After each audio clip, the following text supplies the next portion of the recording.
भारत देश एक समय में सोने की चिड़िया कहलाता था। इस चिड़िया का फायदा कई बाजों ने भी उठाया और देश को लहूलुहान करके चले गए। वो बाज तो विदेशी थे, किंतु अब अपने ही देश में कातिल बाजों की कमी नहीं, जो देश को बर्बाद करके खुद के घर और जीवन को ऐशो आराम से लबालब कर रहे हैं। भारतीय खजाना ब्रिटिश, मुगल, पोर्चुगीज जैसे अनेक शत्रु लूट कर ले गए। जो कुछ बचा था उसे सरकार ने जब्त कराया और जो खजाना अभी तक नहीं मिला, जो देश को कुछ हद तक सोने की चिड़िया की याद दिलाती है। इसी बहाने वर्तमान में हम चाहे जैसे भी हों, स्थितियां परिस्थितियां जैसी भी हों, पर हम अभी भी अपने पुराने अतीत को बड़े गर्व से याद कर उसका बखान करते नहीं थकते कि हमारा देश कभी सोने की चिड़िया कहलाता था। कृष्णा नदी खजाना।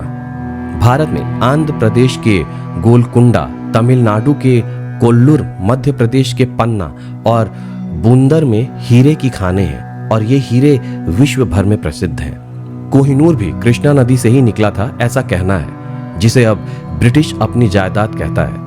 इसी कृष्णा नदी के गोलकुंडा से 185 कैरेट का दरियाए नूर हीरा ईरान गया था।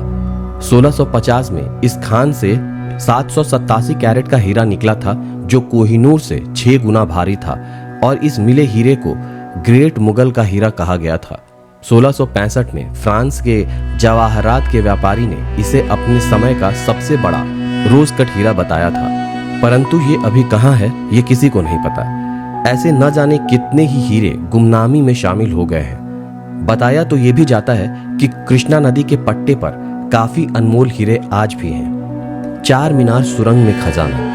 आंध्र प्रदेश के सुल्तान मोहम्मद कुली कुतुब शाह ने गोलकुंडा किले और चार मीनार के बीच 15 फुट चौड़ी और 30 फुट ऊंची भूमिगत सुरंग बनवाई, जिसमें शाही परिवार ने अपना शाही खजाना छुपाया है, ऐसा लोगों का मानना है। सुरंग को मुश्किल वक्त पर जान बचाने के लिए बनाया गया था, लेकिन बाद में इसका इस्तेमाल खजाने को छुपाने के लिए किया जाने लगा था।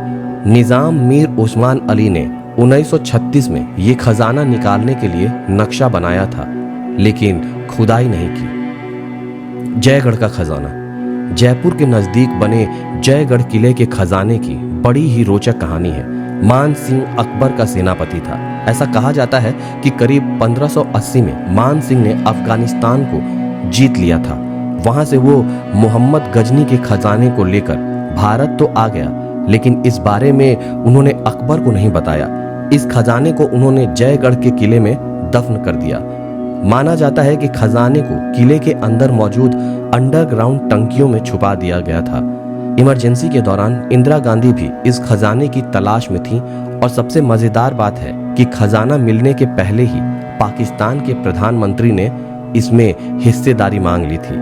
अगस्त 1976 में भारत सरकार को पड़ोसी देश के तत्कालीन प्रधानमंत्री जुल्फिकार अली भुट्टो ने एक पत्र लिखा और कहा, आपके यहाँ खजाने की खोज का काम आगे बढ़ रहा है और मैं आपको याद दिलाना चाहता हूँ कि आप इस दौरान मिली संपत्ति की वाजिब हिस्से पर पाकिस्तान के दावे का ख्याल रखेंगी। दावों के मुताबिक महीनों खुदाई चली और ट्रकों में भर भर के सामाने ले जाए गए, किंतु उस खजाने का क्या हुआ किसी को कुछ खबर नहीं। लोगों का यह भी मानना है कि कुछ खजाना अभी भी किले के अंदर होगा।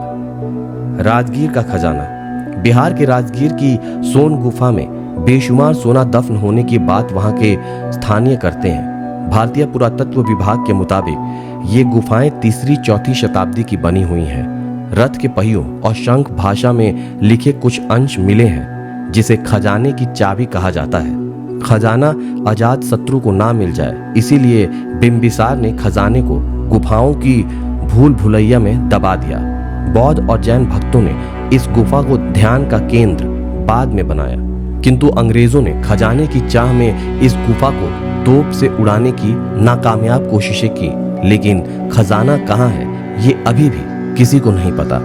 भारत में ऐसी कई जगह हैं जहां पर खजाने होने की आशंका से इनकार नहीं किया जा सकता। इन खजानों को आज तक कोई निकाला है भी या नहीं, किसी को नहीं पता। कुछ लोग ऐसे खजानों की चाह में अपनी जान तक गंवा बैठे हैं, किंतु खजाने के बारे में ना तो पुरातत्व विभाग को अधिक पता है, ना तो सरकार को देश के खजाने की चिंता है।